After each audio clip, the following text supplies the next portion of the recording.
Now, with the holiday season in full swing, the DENR-NCR is urging the public to show love not only to one another, but also to the environment. This Christmas, the agency reminds everyone to avoid putting lights and decorations on trees, as these can cause accidents and damage our urban greenery. To understand why this practice is harmful and how we can celebrate the season in a safer, more sustainable way, we're joined via Zoom by Mr. Arturo Calderon, the Registered Professional Forester Chief of the Production Forest Management Section of the DENR. Magandang umaga, Mr. Calderon, and welcome to Beautiful Day. Magandang umaga, Sir Paolo, at sa lahat ng nanonood na sa ating Billionaire News Channel. Sir, thank you so much again for joining us. Of course, may statement po ang DENR-NCR about this holiday season with an advisory against putting Christmas lights on trees. Sir, ba't kayo galit sa mga Christmas trees? Or rather, ang advice ng DENR to make sure that things are safe, and why is this a problem? Well, Sir Paolo, alam naman natin, no, yung papalapit na Christmas season, marami sa ating mga kababayan na naglalagay ng mga Christmas lights sa mga trees, no? Nakikita natin 'yan usually sa mga posts ng mga sa online media. And yung mga nilalagay nila yung mga trees sa mga parks, sa mga public places. Ang concern lang ng DNR dito is this Christmas light may cause damage sa ating mga puno. Maaring ito ay magkaroon ng mga magkaroon ng sudden fire, that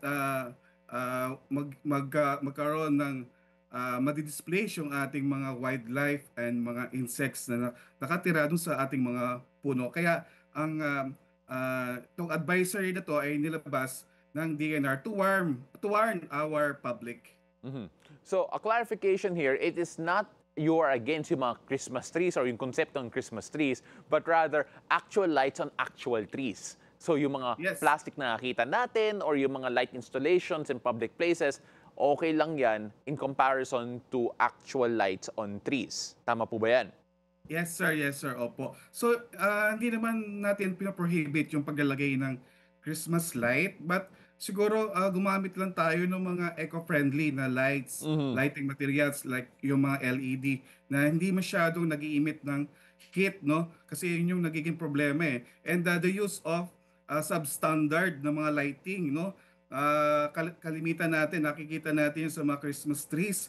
Minsan bigla na lang silang nagliliyab because of excessive and overload ng mga Christmas lights, no? Paggamit ng mga substandard. So dapat gumamit tayo ng may mga ICC marks and dumaan sa mga quality standards. Well, na-mention nyo nga po that it has to be LED strips on the actual trees. We actually showed footage from the Quezon City lighting wherein there are lights attached to the trees, pero mga LED strips po yung gamit. When we talk about what actually is the difference between yung mga LED strips compared to siguro yung mas traditional na lighting na ginagamit sa mga Christmas tree or mga decor sa bahay, what are the biggest differences? And of course, why is yung heat emitted a big factor when it comes to yung considerations po of placing decors on greenery?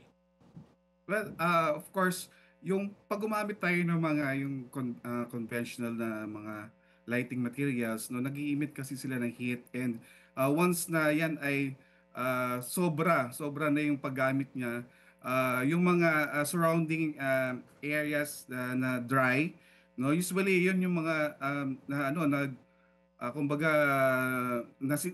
nauunang nasisilap, nagliliyab, no, nagkakos ng fire. While the use of LED, yung LED kasi hindi siya nag-i-emit ng ng heat, no. So yun pwede natin gamitin sa mga sa mga decorations. Well, as we see there, yung mas close-up na footage and photos from the Quezon City government, again, of LED strips being used on these trees, on these particular plants. Sir, are there any long-term effects if we repeatedly wrap or puncture with yung mga wires and decor yung greenery po natin dito sa Metro Manila? Yes, magkakaroon ng ano long term effect 'yan, no. Particularly sa pagsimula pa lang ng paglalagay ng mga Christmas decors, no. Usually they put nails, Yeah, pinapako, yeah. pinapakuan nila yung mga puno, no. Para din yan nung during election na prohibit the use of yung mga campaign materials sa mga puno kasi it will cause damage, no. Yeah. Ito yung mga pinagmumulaan ng decay ng mga puno. So ito yung magiging avenue for microorganisms para ma-attack yung ating mga puno. Then it will sooner magkakaroon sila ng decay at eventually magkakaroon ng permanent damage sa ating mga trees.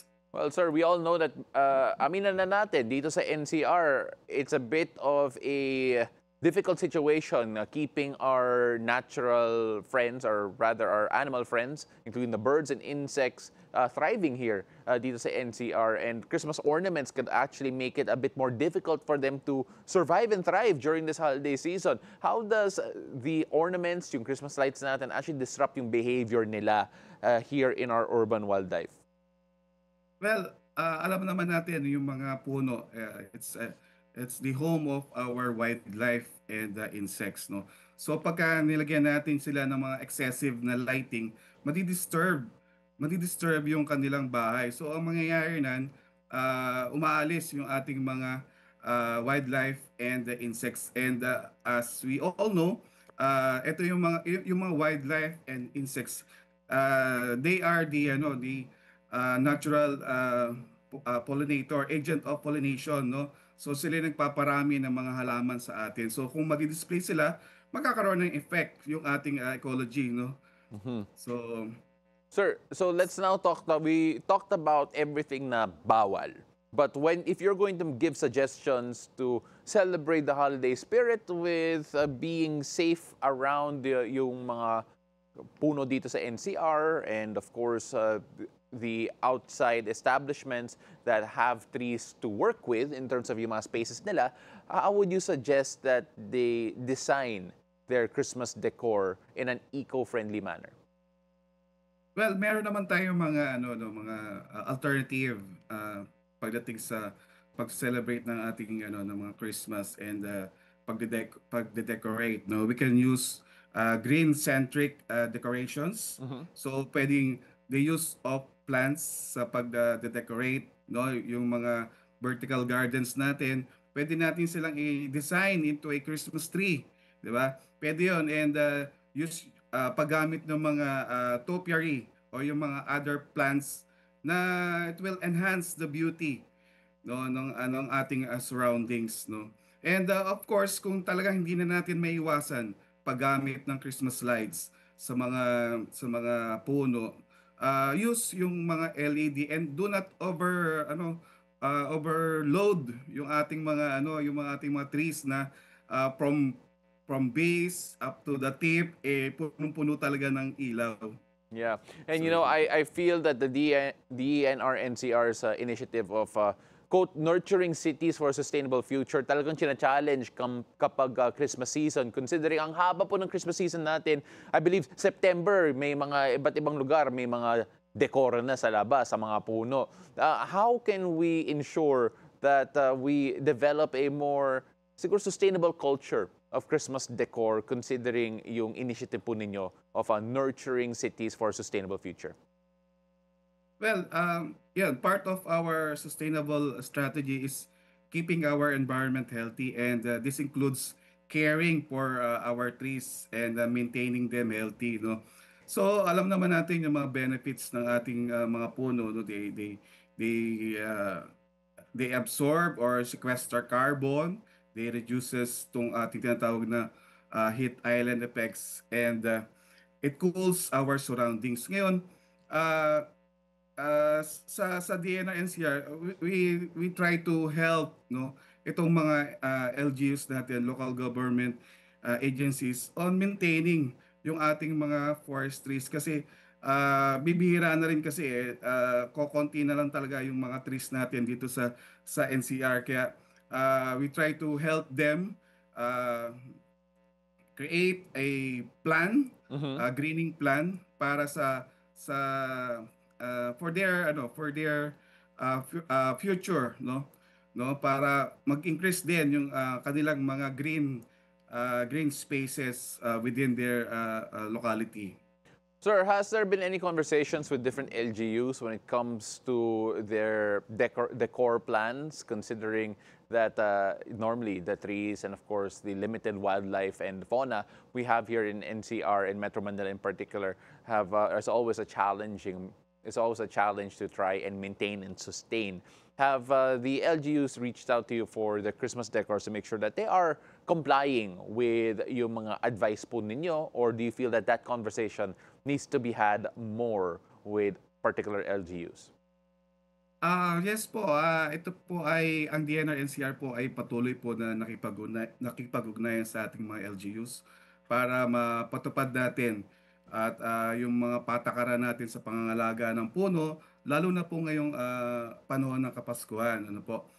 And ang DNR NCR naman po ay handang magbigay ng karagdagang advice or informasyon at technical assistance or guidance sa mga LGUs para sa on their own magkaroon sila ng parang ng ordinance, no, on how to protect their trees. And also we are coordinating with private establishments para encourage din natin sila, no, hindi lang yung local government pati yung ating mga private sectors na discourage natin, no, na paglalagay ng mga Christmas lights doon sa kanilang mga trees within their compound.